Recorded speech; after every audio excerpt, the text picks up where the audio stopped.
she got fired. All right. Hey, welcome back to another episode of Idiocracy. I'm Dr. B. This is Matt, and the guy that's listed as Daddy is not Daddy. He is Josh. But we go for random things here.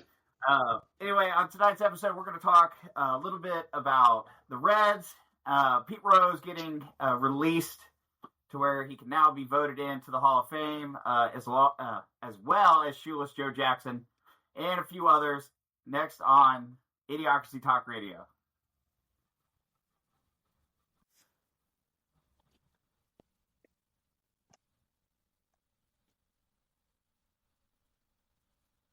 Can't hear anything there, big guy. You're playing. Oh. Share our views. Now, Remix. He fucked up. It's He fucked idiocracy, up. but you He gon' see the fucked up. value and respect though when you talk with me. So come on, baby, walk with me. It ain't a topic that the crew can't touch. Share our views and our vibe. What we hide? It ain't much. This ain't bluffs, this the crew, yeah, we got it. Share our thoughts and our views, you can't stop it. Said this ain't bluffs, it's the crew, yeah, we got it. Idiocracy, tell us what's the topic. Yeah.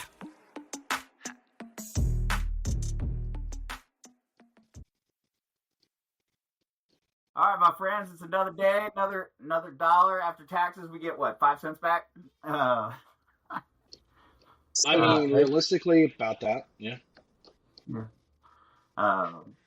So let's start with an easy one. So during the, I guess it would be the series between the Reds and the White Sox, the Major League Baseball decides to take a vote and decides to take not only Pete Rose off of the ban list, but also Shoeless Joe Jackson. And another player from that Black Sox team as well. Right. I'm a little torn on. I don't know a whole lot about Shoeless Joe Jackson and stuff like that, but what I have read, his situation compared to Pete Rose, apples to oranges. So you got Pete Rose that was banned for betting on the Reds when he did not affect the game at all. Then you have Shoeless Joe Jackson and the World Series 1919 team that was banned for throwing the World Series. They actually manipulated the game. They threw the World Series. Well, they're saying Pete Rose betted on baseball. They never specifically said the Reds, and he always denied he betted on the Reds. No, he came out and said, when I was manager, I would put bets on the Reds to win. So that came out later, but he did come out and say that. Now to Joe, your point.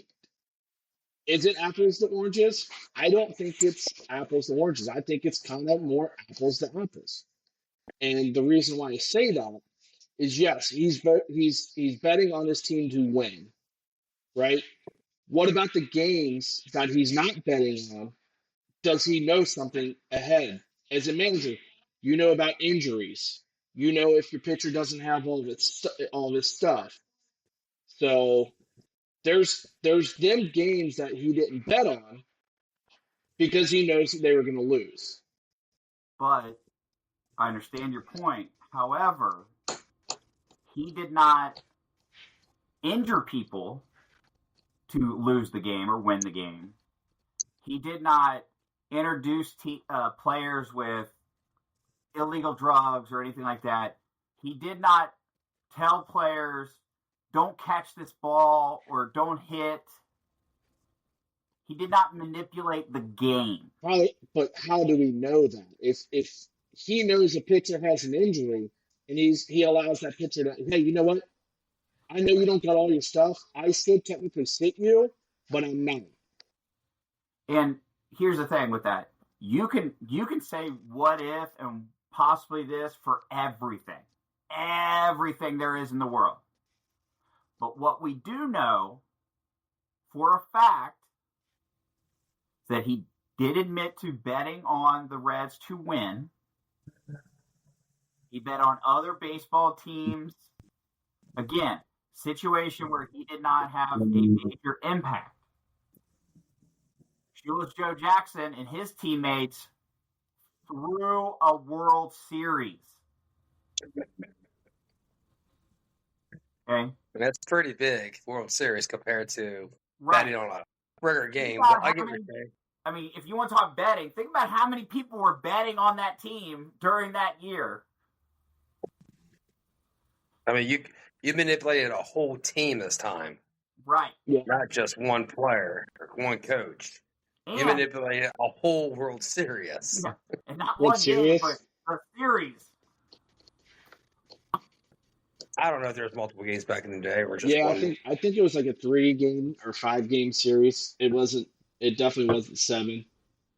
Yeah, it wasn't 7, but you still had to play multiple to win. Yeah, I thought it was very peculiar when they announced it. Like, you know that the Reds were going to celebrate Pete Rose on May 14th.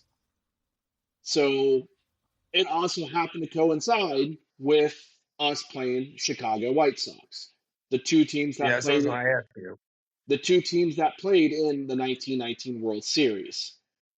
So I think it probably would have been a little bit more special if they waited one extra day to announce it on the day that the Reds were honoring Pete Rose instead of the day before.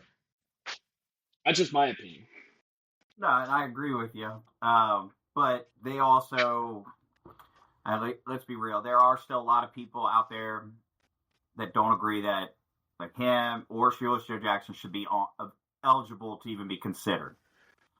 Oh, they broke the number 1 rule. I mean, I'm kind of along with it, but again, he was the hit king. What he did on the field before he became a manager is 2 different worlds.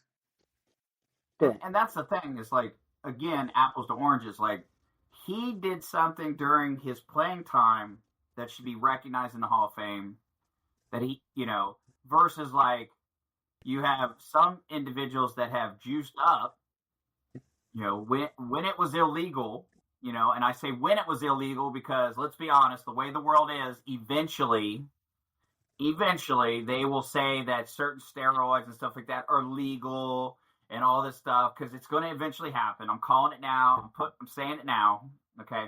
On May 18, 2025, so someone can quote me that it might be 5 years, 10 years, 15 years down the road, but someday they're going to be like, hey, you know what? Steroids are legal now in baseball, in football, and stuff like that.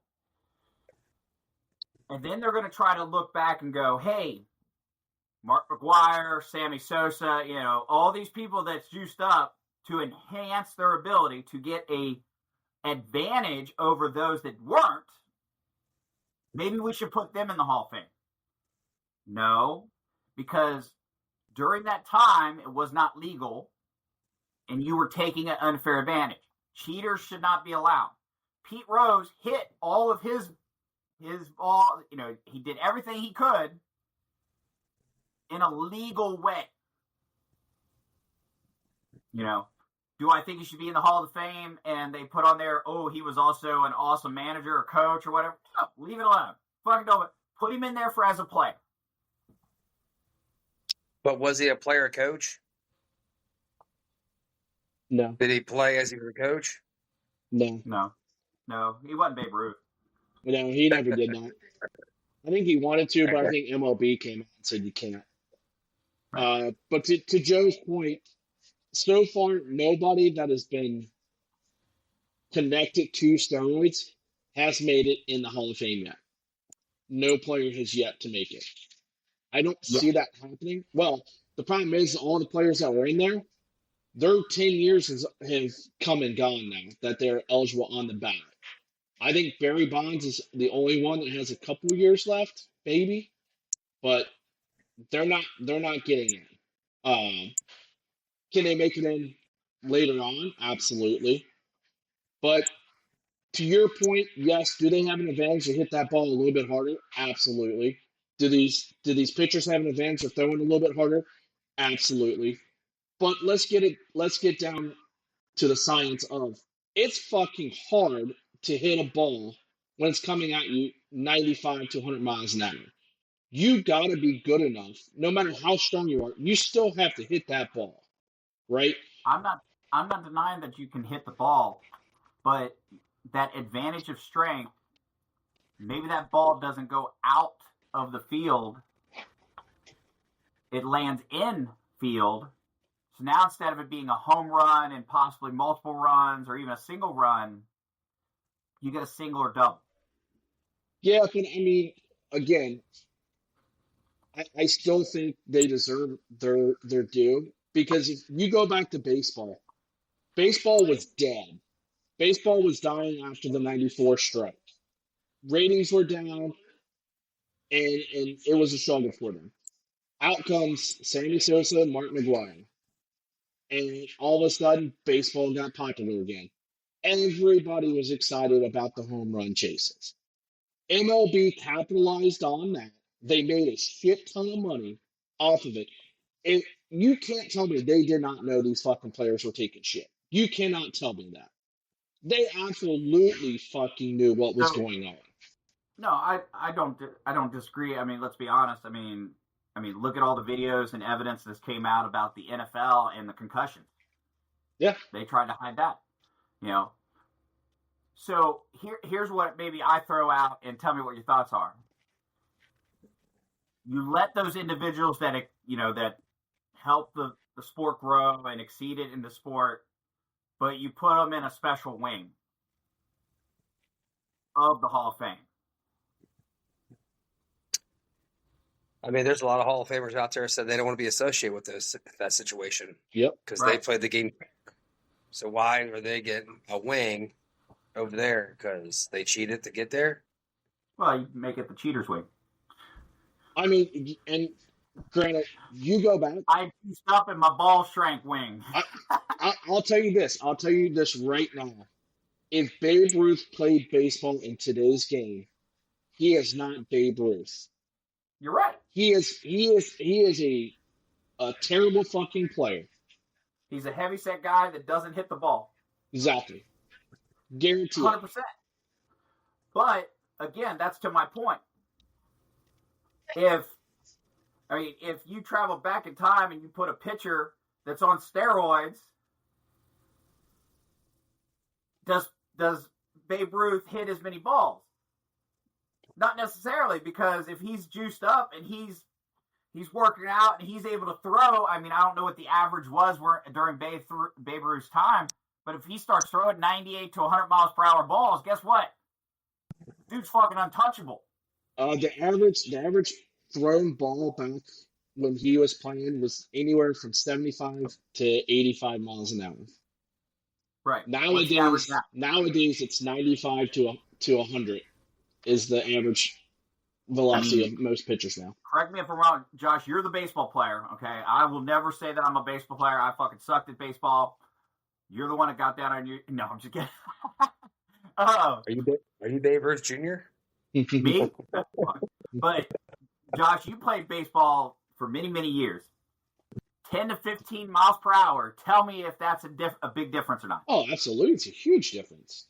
And it also is the way pitchers are pitching the ball nowadays, too. They've got pitches that they didn't have back when Babe Ruth was playing. These fastballs are cutting like no other. They're moving. And that's all with the spin. They've learned to spin the ball. They also have, think about it. Look at a physical fitness workout back in the 1910s to a physical fitness workout now. Yeah. You know, science has progressed us further. Do what? Sounds like my workout. I'm not talking about Babe Ruth. 1, 2, 3. He does the shake weight. He does the pterodactyl. That's why he's got the strong neck. He's like, but all of those things. Here's the thing: advancements in science, you know, in terms of natural nutrition, workouts, all those things. those didn't help one or two players. That helped the game of baseball grow. The pitches, the types of pitches. It's not like only one player had that special pitch, and he's going to get a shake weight right now. That was quick. Shake weight. You know, they don't. It's not like, oh, this one player has that pitch and no one else has it. No, everyone has a pitch. Everybody learns the screwball. Everybody learns, all these different pitches. When you add an unfair advantage, just because you did it well, don't mean you did it right.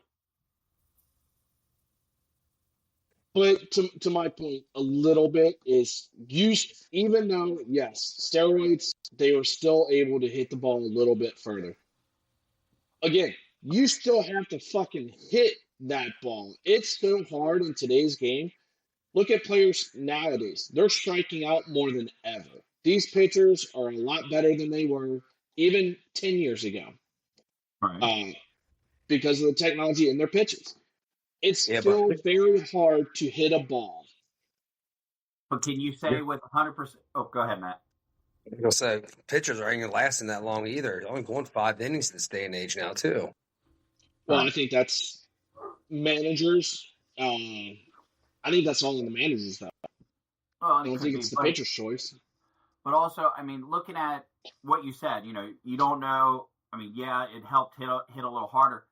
But can you say with 100% accuracy that those steroids didn't help them move faster, which means they were allowed to react to the ball quicker?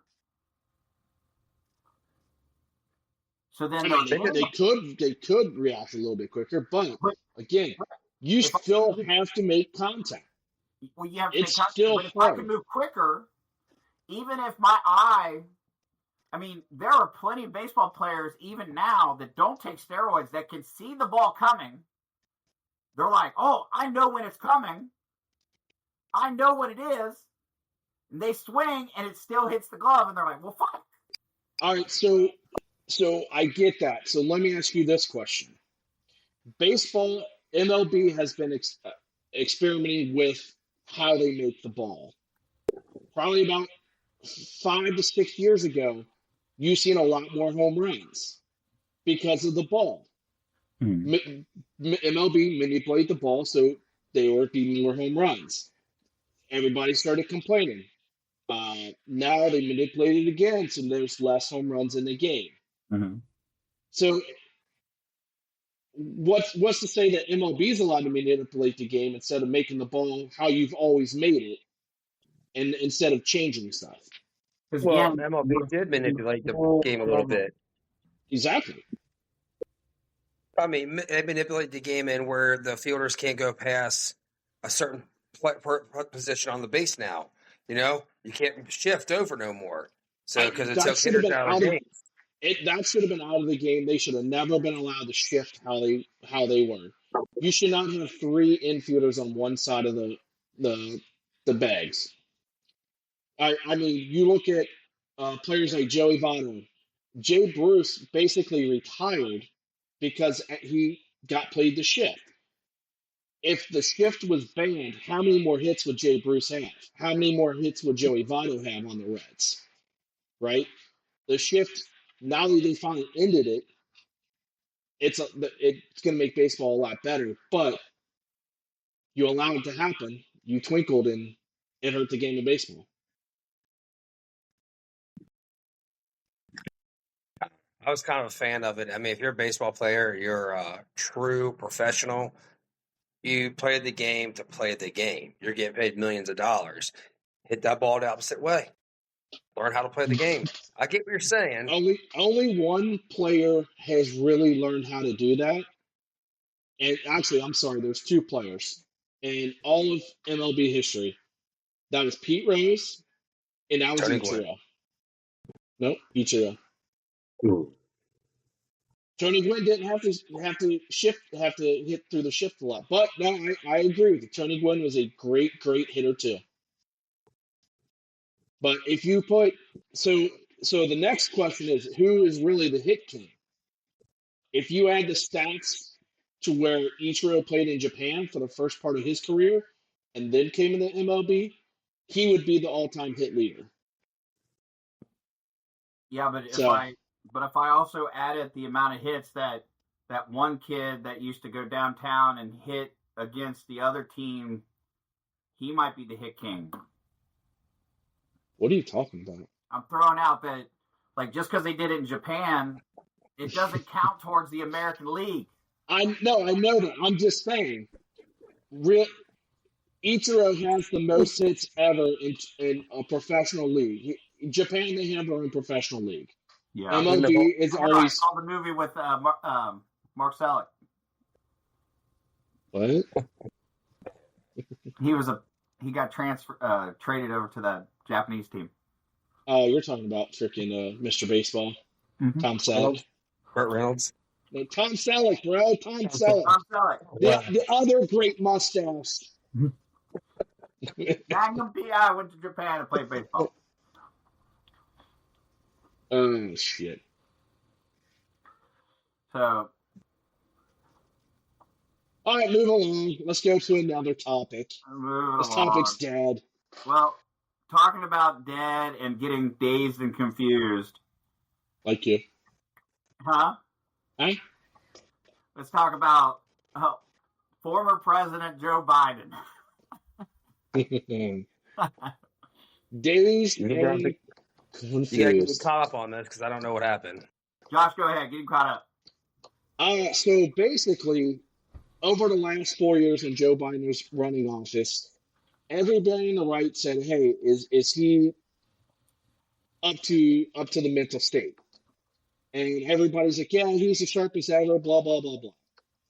So there's an interview with Ben. I can't remember his first name. His last name is Her. A prosecutor, Her, to see if he was sound of mind. Robert Her, see if he was sound of mind, and if he could stand trial for crimes that his family committed. And audio was just released a couple of days ago, and you could tell Biden just wasn't mentally there. He couldn't remember when his son died. He couldn't remember when Trump took office. He kept saying, or when he left office. Nothing was coherent in his interview. Yeah. So the interview was recorded October of 2023. So now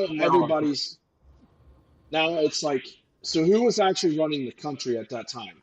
Everybody knew Joe Biden wasn't physically fit, mentally fit to run the country. So who was actually running the country? Well, we know it wasn't Harris. I honestly think it was Barack Obama. I think he was the Manchurian candidate, as you would call him, actually running the show for his last 4 years. Look, Joe's on the line with the FBI right now. Hey, I'm gonna need you guys to do this and make sure my company makes some money now. Yeah, who is this? This is Brock, man. This is Brock. I need you to. You sure maybe it wasn't Michelle, his husband? Hey, only Joan Rivers knows that. Huh? She's the one who broke the story, and then she died shortly after. She exposed it. She P. Diddy'd it. Old P. Diddy. But right. What? So if this comes out that he knows he was not mentally fit to run the country, do you guys feel that everybody he just pardoned at the end of his presidency should be technically pardoned then? If it wasn't him, if he wasn't him signing the pardons. Well, I thought that was already in question anyways, because didn't they use a auto-generated signer or something like that? Like a stamp? Yep. Yeah. It wasn't his signature. See, that in itself right there should void it, because you should not be allowed to use a stamp, because let's face it, you don't know who actually stamped it. No. Someone just took his finger and hit the button.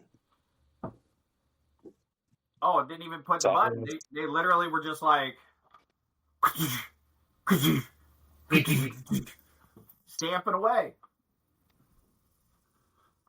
So, I mean, that's the thing is like, but to be honest with you, here's where, like, I think, and I know it's not going to happen, but when you look at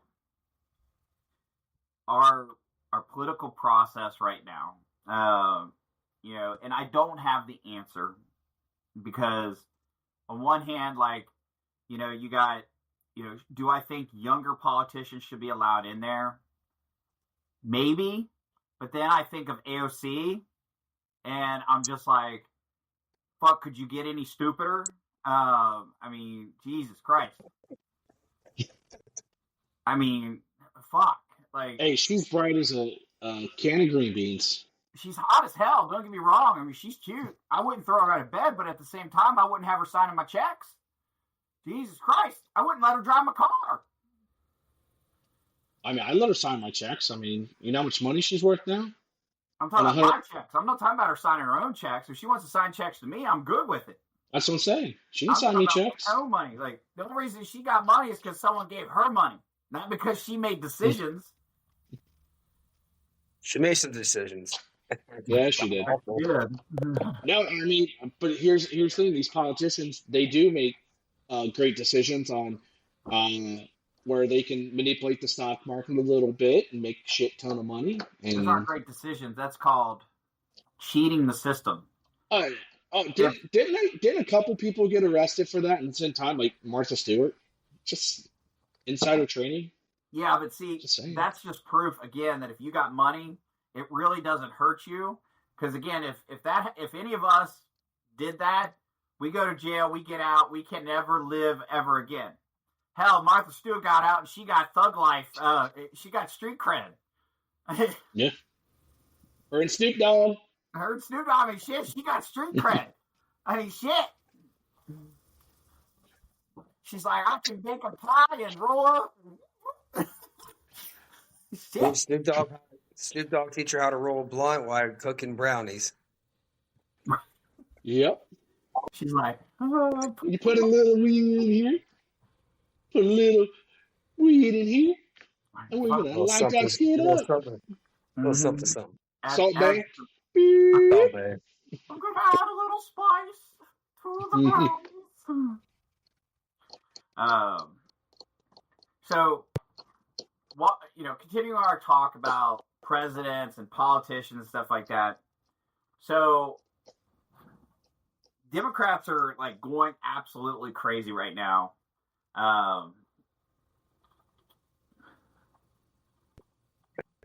So, trying to find the country here. Do you remember who was the country that just? Qatar.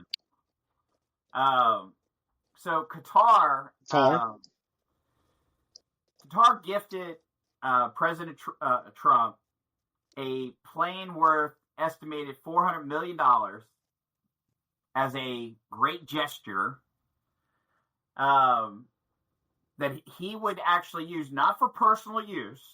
Okay, this would be turned into the new Air Force One. Okay, so it ain't like something where he's gonna, after his 4 years, he's gonna take it with him. It would stay with all future presidents as long as it's still viable. And it's this big luxury plane, so it makes it nicer and stuff like that.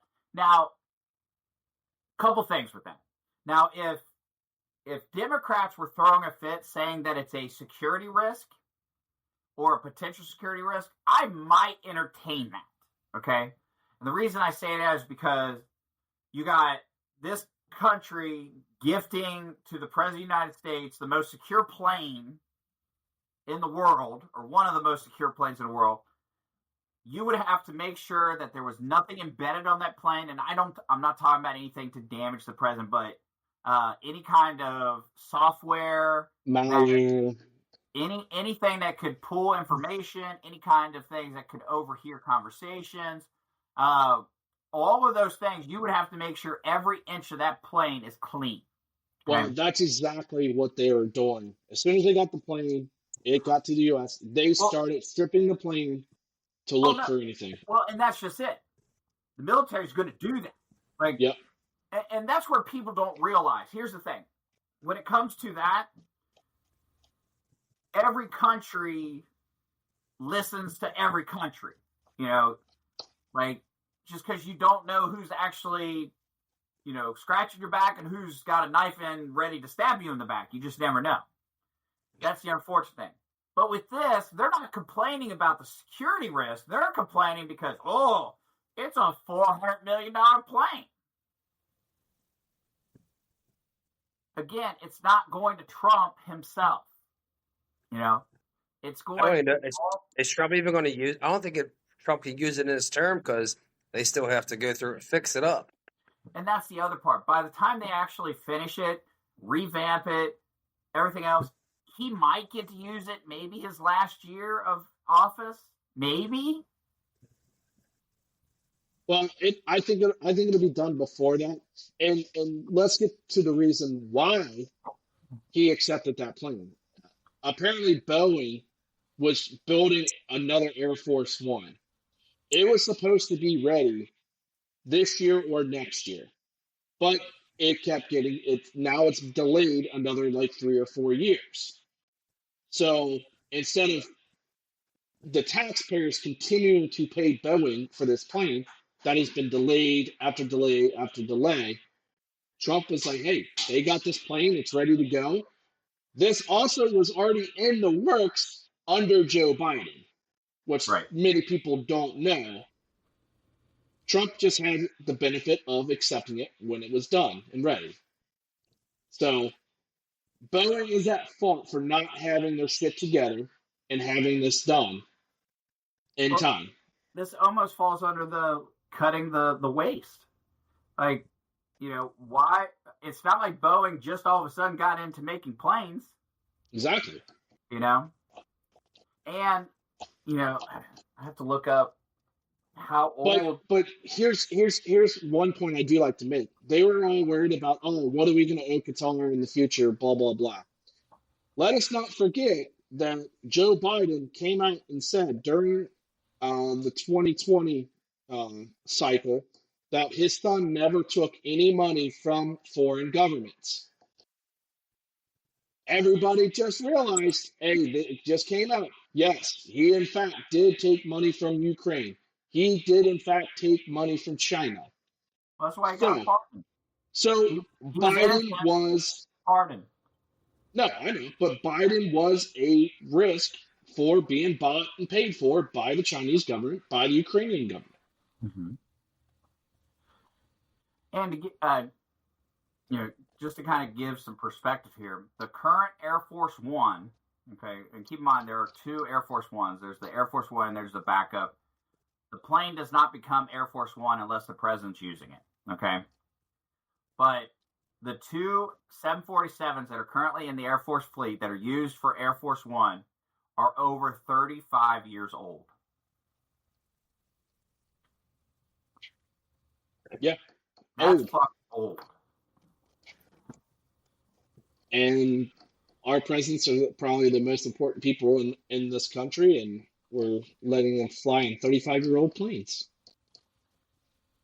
So, but to your point, besides that, it was just amazing to hear, like, everything that he did in the Middle East was a benefit to the United States. Trying to make peace with these Middle Eastern countries is what no other president has tried to do. And Trump actually struck deals with Saudi Arabia, $1.2 trillion.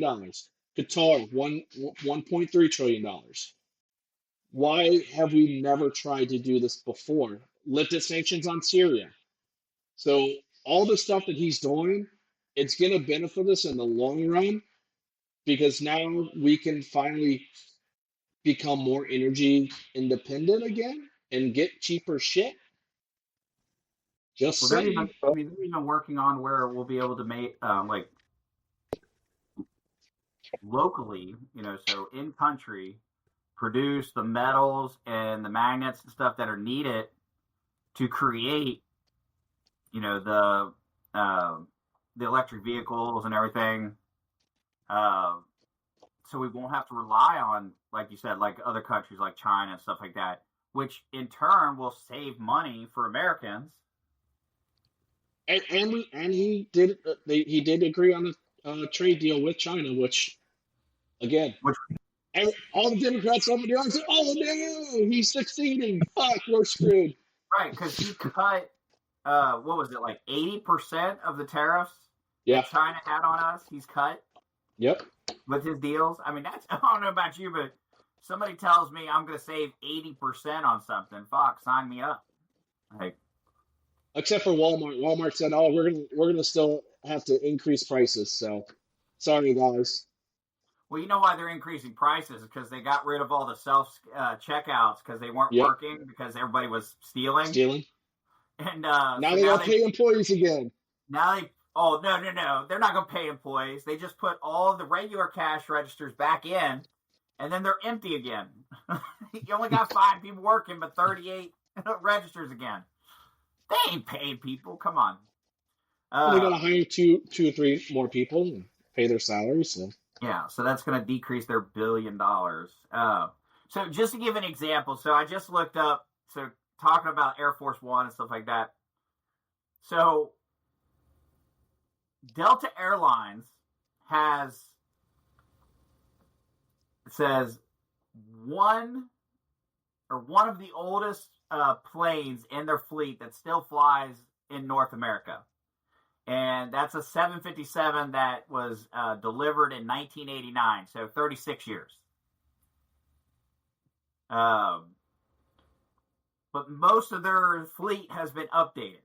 Okay, so passenger planes, like, you know, we don't even fly on the old shitty ones anymore. Like,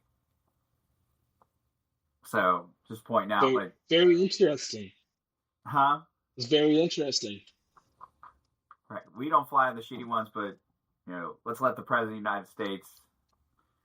I mean, and let's be real. I mean, Biden didn't really fly anywhere. They just put a green screen. Oh no! And then they told him that he was flying everywhere, so he'd look at the screen. He'd be like, "Man, I'm in Hawaii." I mean, he was on the beach in Delaware for most of his presidency. Oh, I'm gonna take another weekend vacation. Right? Gonna take another vacation. Oh, Trump's playing golf. Oh my god! That's if he's coherent. Yeah, exactly. They fed him ice cream. That's all we know. They kept feeding him ice cream. Here you go. So, I gotta find the video, but I want to get you guys' thoughts. So, speaking of Democrats and crazy things that they do, so a Democrat by the name of, what is her fucking name? Where's she? Summer Lee. Okay, from, looks like Pennsylvania. So, Representative Summer Lee, Democrat, has reintroduced, apparently this ain't going away, like, God help me, it just blows my fucking mind that people still want this, reparations to go to, now, here's what I love. Here's one thing I love. Listen to the wording, okay? If you remember when they first talked about reparations, it was for who? Descendants of slaves. Descendants of slaves. Well, now we've expanded it, okay? Because we don't want to leave anybody out, all right? So they reintroduced the resolution to offer reparations to descendants of enslaved Africans and people of African descent. So you don't even have to benefit. It don't even matter if anyone in your family was a fucking slave. If you're able to call yourself an African American, you're getting some money. I'm getting paid. $300,000 is what she's. $300,000. Okay. Hey, all I gotta say is that would make the economy boom for about a year, and then the money would be gone. Listen, just saying. I don't give a shit if it was going to boom or not. Here's my thing with it. Okay. Oh no, I was just saying they would spent the money within probably 2 months. Well, anybody would, but I mean, most Americans nowadays would. But at the same time, what drives me crazy is like it's this constant, I deserve. You didn't go through anything. No, I mean, I'm sorry to say, if anybody deserves any kind of reparations or any kind of special treatment, it's the Native Americans that lived here prior to where we literally stole their land. We killed them. We raped and murdered a shit ton of Native Americans. Yes, they do get quite a bit. They don't have to pay taxes anymore, but we did steal all their land. I'm just saying.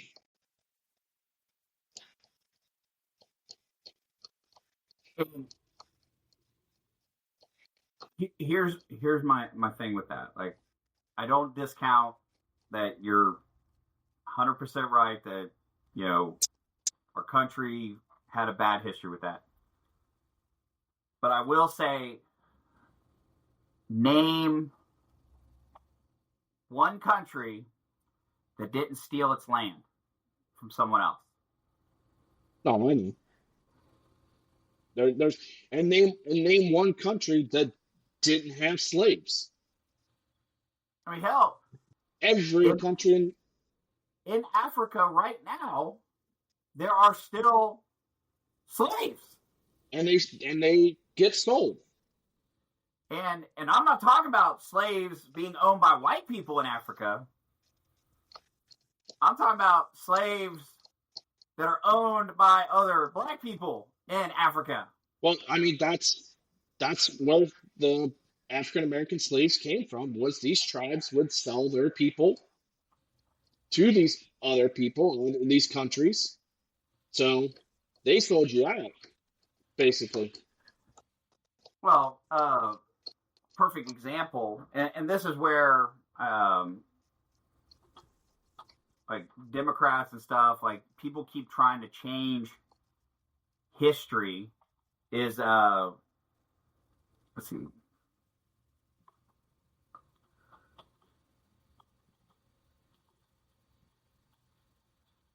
So there was a movie that came out a few years ago. It had the girl from I know what you're talking about.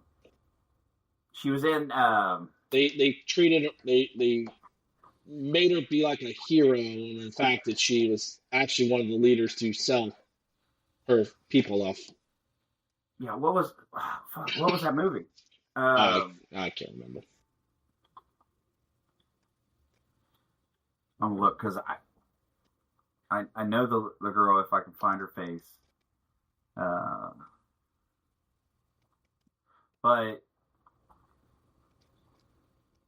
so in the movie, like they portrayed her as this hero and everything else, and the tribe that the show talks about, like you said, Josh, it portrayed them as heroes, but what's funny is that tribe was one of the first one, or they were one of the biggest ones in Africa to rape and pillage other villages, enslave other villages. The Woman King. That's it, the Woman King. Viola Davis. That's it.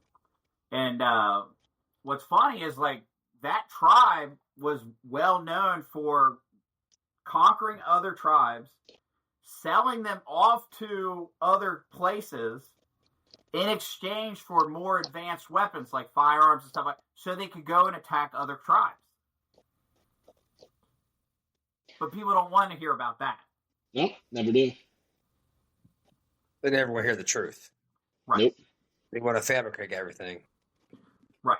They want to change everything up. The reason why they want the free money now, because they think they suffered all those years. Exactly. They didn't suffer. Your ancestors did.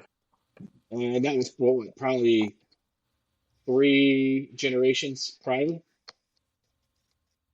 So I mean, slaves were. I mean, now don't get me wrong. I'm not taking away from the fact that even though slavery was ended after the Civil War, that for the next, what would have been like, I'd say 20, 30 years probably. More than that, because well, a lot of these slaves didn't want to leave the land either. Yes, they started getting paid, but they didn't want to leave the land. Well, but they did. I mean, no education, no, nothing, and they're like, okay, you're free, see ya. Yeah. What the fuck do I do now? So in 1865 is when the 13th Amendment, which abolished slavery. So you're talking, Martin Luther King was in 1960s. Yep. So 100 years. Okay. Civil rights. So 100 years of no slavery, but there were some racial tensions. There were some problems. There was still segregation. There was all these things that were still happening that weren't right. Okay.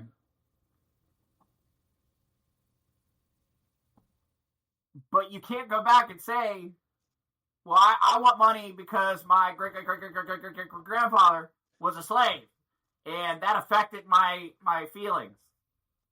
Well, if that's the case, then you know what? Well, I'm Italian, and Xerxes and a bunch of other people from the Muslim nations and stuff like that attacked and enslaved a lot of the Mediterranean, to include parts of Italy and Rome and stuff like that.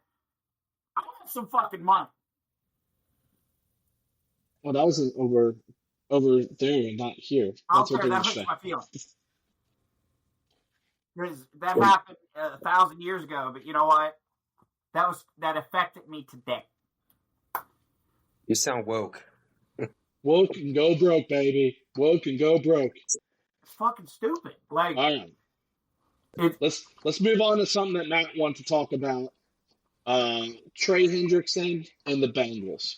So I also want to make another point on this too, with the Bengals in the city. So Matt, lead us off on what's going on between the Bengals and Trey Hendrickson.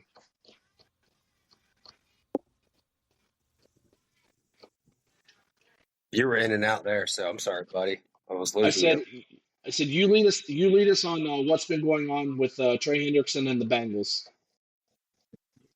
Well, I'm just trying to figure this out. He said he's not going to play this year under the current contract because he signed one last year, and they said they would extend him this year, or they would talk about it. Also, at this time last year, they didn't think they would be signing T. Higgins long-term either. So, can't make everybody happy at camp. So, is he going to be at OTAs, you think? So, I will tell you that there was a rumor that a deal was done and in place with Trey Hendrickson. I don't know what the details were, but there was about to be pen to paper with a deal.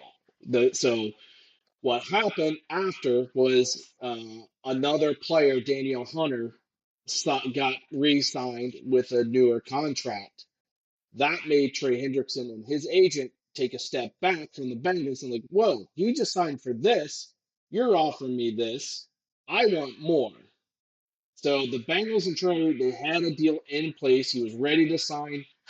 And then he changed the deals of that contract. He's like, no, I need to get a little bit more money.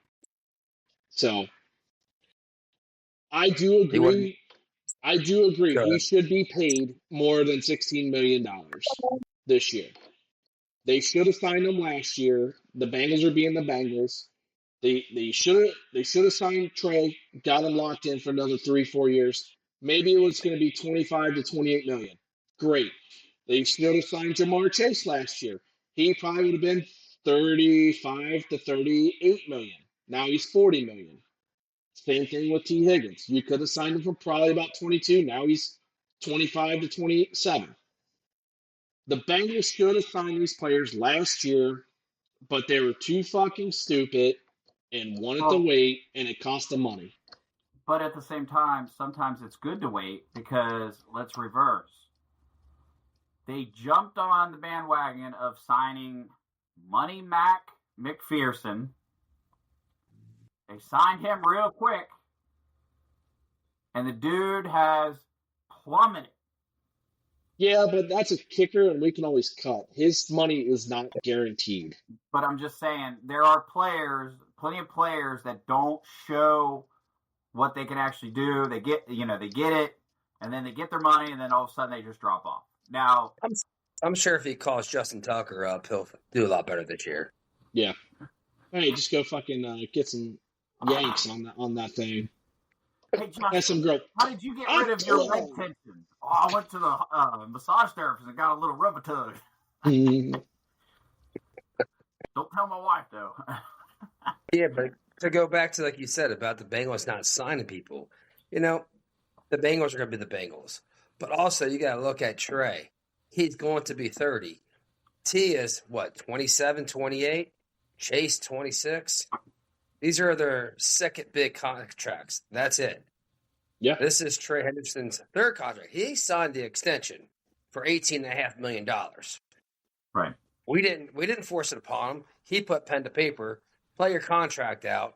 Then you know what? Next year, if we don't sign you, we don't sign you.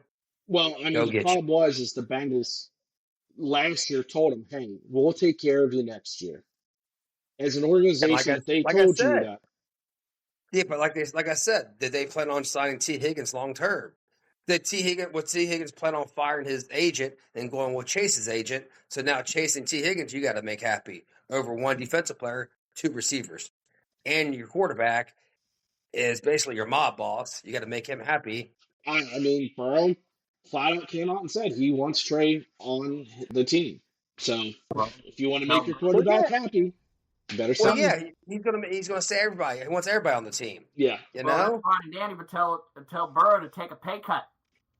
Well, they could, and he even said that. He's like, they come to me and they said, hey, we need some money. Can you restructure your contract? That's exactly what Pat Mahomes keeps doing. He keeps restructuring his contract and getting a huge signing bonus. And I think Joe Burrow will. I think the problem is Hendrickson has too big of an ego right now. He likes our city and loves our city, but this is a year where all the defensive ends got a big boost in signing bonus. He wants that guaranteed money for his family, So is he going to produce in his 30s? I think he will, but he doesn't do anything else what a Myles Garrett doesn't do for a team. He's just a sack specialist.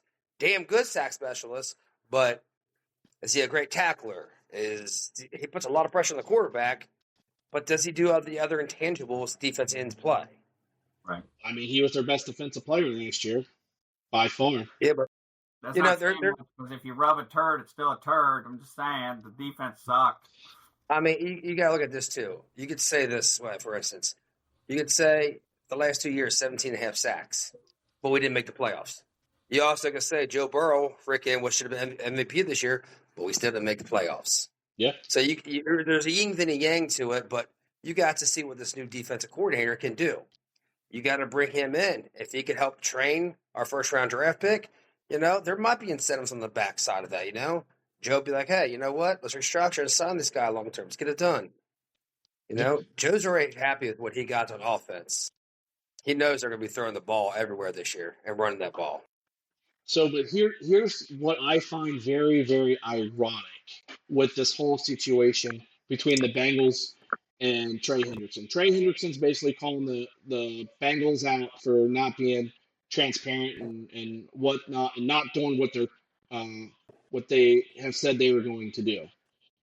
Now, let's get up to the ironic part, is the Bengals are doing the exact same thing to Hamilton County in the city of Cincinnati. They are going after the Hamilton County and saying, hey, you just fired the attorney that was working on those deals. Now, we don't know if we want to sign this new extension with the city and the county for the stadium because you're doing what you are, what was not agreed upon.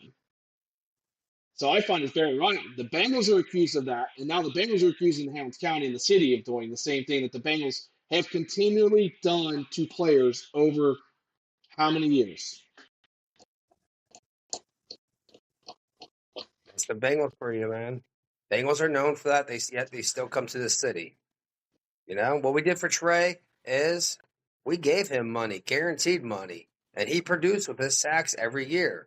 But again, does he do the other intangibles as a defense player? As a Hamilton County resident, I have done the same thing. I've continually put my money goes to pay for that stadium. The Bengals have been very, very cheap with everything they've done with that stadium. It took them how many years to finally get the circle for their Hall of Fame, right? They haven't done anything fan friendly for the fans of Cincinnati until just recently. So why should I continue to pay money to the Bengals to upgrade a stadium that's almost 30 years old? It's time to move on from that stadium. I'll give you that. Put a dome over it at least. But why should the Bengals have not consistently put a winning team on the field for years and years? They've always been cheap, very, very cheap, and it's very evident of that. They haven't been very fan friendly. Their food has been ranked last in the last 4 or 5 years in all of NFL stadiums for players. So they continually are known to be a very cheap organization. So why as a resident should I continue to pay for upgrades to that stadium for a team that doesn't put back into the city and the fans? Well, I get perfect example. Go ahead, Joe. I was going to say perfect example of cheapness. You know, we're all season ticket holders. Yeah. You just love when you get the email that says, "Hey, we'd like to invite you to the draft party, and it's only going to cost you X number of dollars per ticket." Oh no! Oh, I got the email, and then when I went to it, I couldn't get the tickets.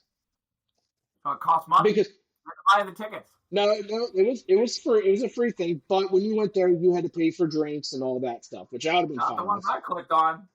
Yeah, by the time I got to it, they're like, "Oh, we don't have any more tickets. Sorry." Yeah, because like Joe says, man, we've been season ticket holders the last couple of years, and so we can't contradict ourselves in that situation. But I get what you're saying through the Hamilton County situation. But you know what? We're sports fanatics. That's what we like. But it's time for the Bengals to pony up and put some money into their own goddamn stadium. Is my point. Well, be careful what you say. They might sell the team. None other teams, wherever they go, they might pony up. I mean, I'm sorry. Cincinnati would get another football team. If the Bengals left today, we would get another franchise here. I mean, to be honest with you. And if that's the case, new owner, a lot better. I say, I mean, not that they're doing anything great in that city, but I mean, I'd almost say do the same damn thing that Cleveland did. Okay, Ravens left, the Browns left, became the Baltimore Ravens. Cleveland decided to make their own team, city owned. You know, and oh no, they still have an owner. They got Jimmy Haslam. Well, as the owner. But he's willing to spend money. He's willing to make the Browns better. He's willing to put his own money for a new stadium. And what they need to do is probably find a new area, put the stadium. Maybe not downtown Cincinnati. Maybe it's a district stadium, a district area, you know, to promote more money, revenue. Well, I think that's kind of what the Bengals have been kind of wanting to do. If they can't get a dome on the stadium, they're going to want a brand new stadium. From what I was listening to and hearing was if they put a dome on that stadium, it would cost anywhere from $1.6 to $1.8 billion. Do you know what your new stadium costs? A brand new, up-to-date, fully about $3 billion. So why not just invest in a brand new stadium at that point? Oh, and here's the thing, though. They should have fucking put a dome on it when they built this one. Like, who in their right fucking mind? I mean, whoever designed it was like, I've never been to Cincinnati. It's always sunny. Let's fucking do it this way. No, but I mean, I like having the weather play a factor. Buffalo, they're not putting a dome on their stadium. But here's the thing. Cincinnati is never going to get any big time games or anything like that, like Super Bowl or anything like that, without a dome. No. It's true. If we had something like Indianapolis had, that'd be nice. I ain't gonna lie. Yeah. And I mean, NCAA basketball's there. We don't do any NCAA basketball here no more. I mean, you would get rid of. You would do. Fans would be coming here more often. Well, that's on Heritage Bank because they had the rights to play the first four at Heritage Bank or the first round of the tournament, but they had to upgrade the arena, and the ownership did not follow through with it, so they lost that. So we need a brand new arena. If you update the Bengals stadium, you could have intangibles like that, you know. Correct. So I'm all for the Bengals stadium moving and maybe up to unfortunately like a Westchester area because they have the space. They have Butler County residents can pay for the stadium at that point. I don't know. There's part of me like I get, and I 100% agree. It needs to, they need a new stadium. They need, the Bengals need to shell out some of the money, like more than they have, because I mean, Brown is making all this fucking money off of us, and he barely has to pay anything, which fucking pisses me off. Which, I mean, again, season ticket holder, but at the same time, I fucking hate that dude. We're not there to support the owner. We're there to support but the unfortunately, team. Where do you think my money goes? I know. That's the thing. And I mean, people are like, well, if you hate it so bad, why do you go? Because it's still my team. Like, I'm not going to give up on my team. Exactly. I still love the Bengals. I mean, I already gave up on one team because they obviously care more about money than they do their fans, and that's why I don't own season tickets to the Reds anymore. Like, so. I mean, I disagree. I think the Reds have done a fantastic job of making it more fan friendly. Now, as far as putting a consistent winner on the field, they haven't done that, but they have made it more fan friendly. Made it more fan friendly until there's another All-Star game, and then they go, "Hey, we're going to allow you to buy tickets based on your seniority." But then they let somebody buy a ticket that's like $10 more than you, and they get to buy the tickets before you. Hey, just because my mom and brother did that. And I have nothing against your mom and your brother. I just fucking hate the Reds, like, for that bullshit. Like, yeah, that was kind of shitty. Nothing to do with loyalty. It's all about that extra $10. So and more games. They did a 40 game. We only did a 20. I don't give a shit. I spent for years versus 1 year.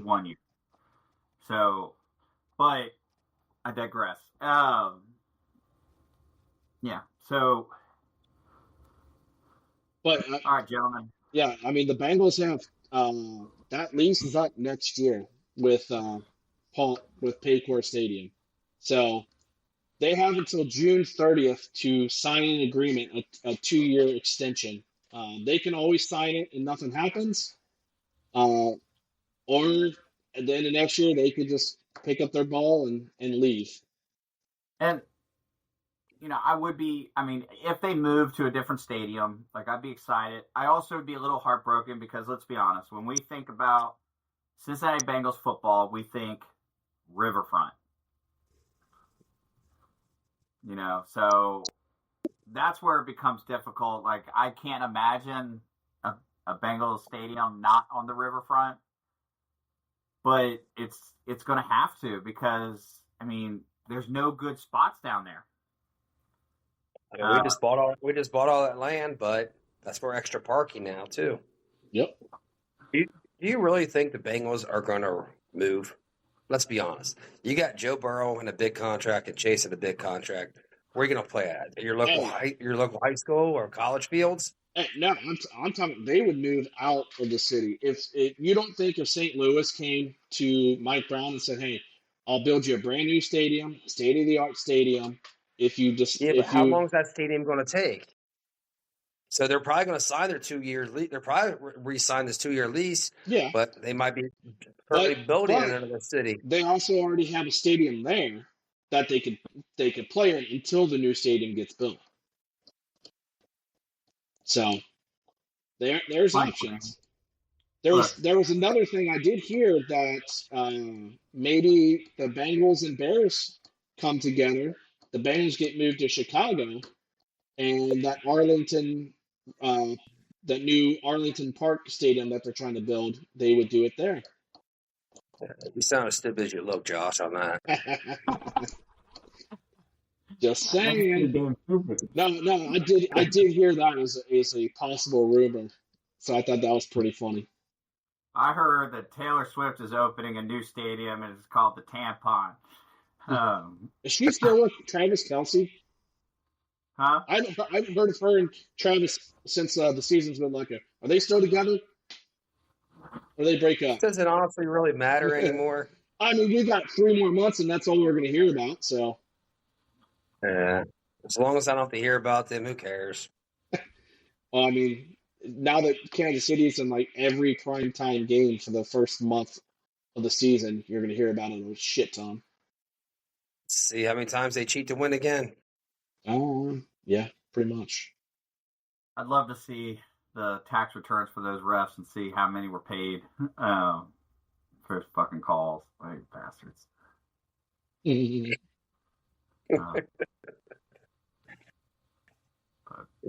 But the whole Trey Hendrickson thing, I think at the end of the day, they're going to work it out. He'll play this year. I guarantee he's going to play this year. Let's be honest. This ain't the first time that there's been mini camp and starting, camp drama. But I agree with Matt. Like, they're going to find a way to sign and come to a deal. Will he miss the optional camp? Maybe.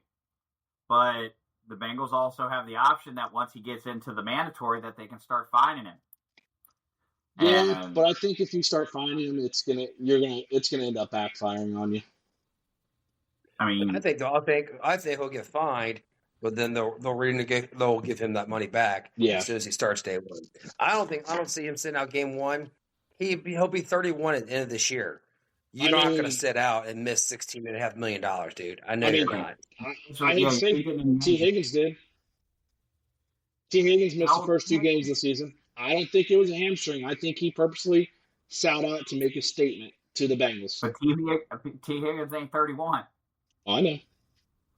Yeah, he's still got what he's saying is Trey Hendrickson still can play and show up, but he's like, oh, my back hurts. Exactly. That's all he has to do. Show, oh, my hamstring hurts. And then you can't find Still get his money and not play. Yep. See, what he wants is clarity for money guarantee for the future of his life, because if he gets a gruesome injury this year, like an A.J. Green, non-contact injury, and you go down to the shitter, you're done. And see, that's what the Bengals don't want. Okay, now, if you don't get hurt, will you give some of that money back? Then we could fall back on the same thing. What happens if he had 4.5 sacks last year? Is he going to give us money back off his new contract? No, he's going to play for his current contract and not bitch and complain.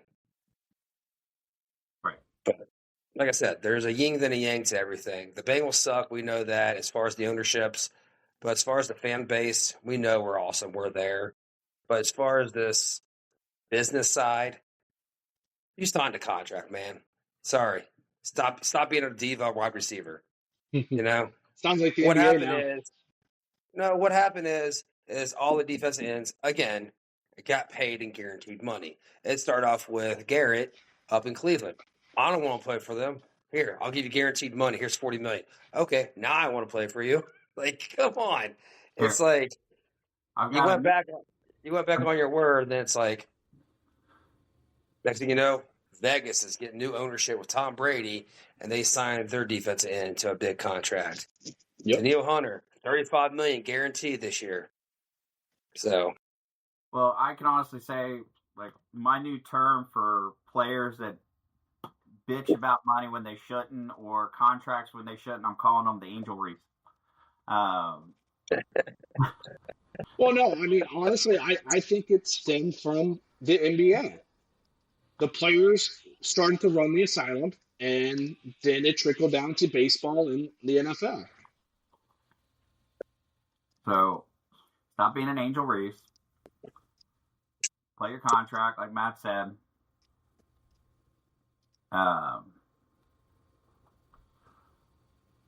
You know, the funny thing is, he should be mad at his agent instead of himself.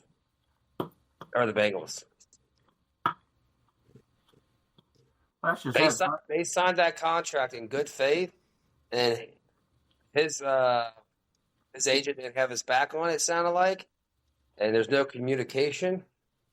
But guess what? Stop being a diva and talking about it everywhere. I mean, shit, I don't know last time that the Bengals have been on ESPN to start the first story off every damn day for a whole week. You know, Trey Hendrickson this and Trey Hendrickson that, you know? Right. Too much complaining. But hey, we should be fine.